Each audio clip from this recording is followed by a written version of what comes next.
Hi అండి అందరికీ. నేను ఒక చిన్న విషయం చెప్పాలనుకుంటున్నాను ఈరోజు మీ అందరితోటి. మనం సహజంగా ఫంక్షన్స్‌లో, పెళ్ళిళ్ళల్లో భోజనాలకు వెళ్తూ ఉంటాం. అలాగే మన ఇంటికి కూడా ఏదైనా అకేషన్స్ అప్పుడు మనం గెస్ట్‌లను పిలిచి భోజనాలు ఏర్పాటు చేసుకుంటూ ఉంటాం.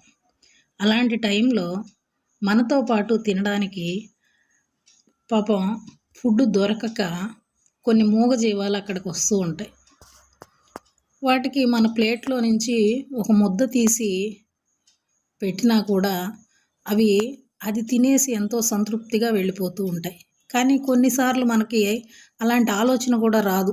ఏదో నవ్వుకుంటూ, మాట్లాడుకుంటూ, ఒకరితో ఒకరము షేర్ చేసుకుంటూ వాటిని మర్చిపోతూ ఉంటాం.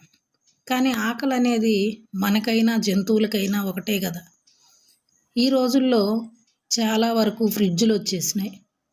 చాలా వరకు ఫుడ్ వేస్ట్ చేయకూడదని ఆ ఫ్రిడ్జ్‌లో పెట్టుకొని తినడం కూడా స్టార్ట్ చేస్తున్నాము. అదొక కారణంగా. అలాగే మనము ఏదైనా మిగిలిన ఫుడ్‌ని తీసుకెళ్ళి డస్ట్‌బిన్స్‌లో వేస్తూ ఉంటాం. అలా డస్ట్‌బిన్‌లో వేసినప్పుడు ఆ డస్ట్‌బిన్‌లో ఉన్నటువంటి ఆ డస్ట్‌ను మొత్తంని కూడా తీసుకెళ్ళి ఎక్కడో ఊరి చివర మనకు మున్సిపాలిటీ వాళ్ళు వచ్చి పారబోస్తూ ఉంటారు తీసుకెళ్ళి. అలాంటప్పుడు కూడా ఆ డస్ట్‌బిన్‌లో వేసిన ఫుడ్ కూడా ఆ బయట తిరిగేటువంటి జీవాలకి అందకుండా పోతుంది.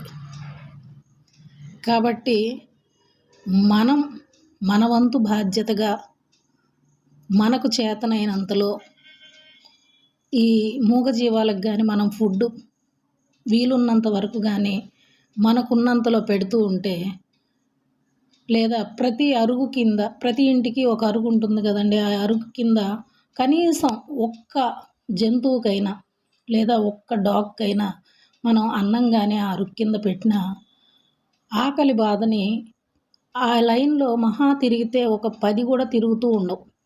కానీ ఇళ్ళు మాత్రం ఒక 100 వరకు ఉంటాయి. ఏ 10 మంది పెట్టినా కూడా వాటి ఆకలి తీరుతుంది అని ఆశిస్తూ సెలవు తీసుకుంటున్నాను.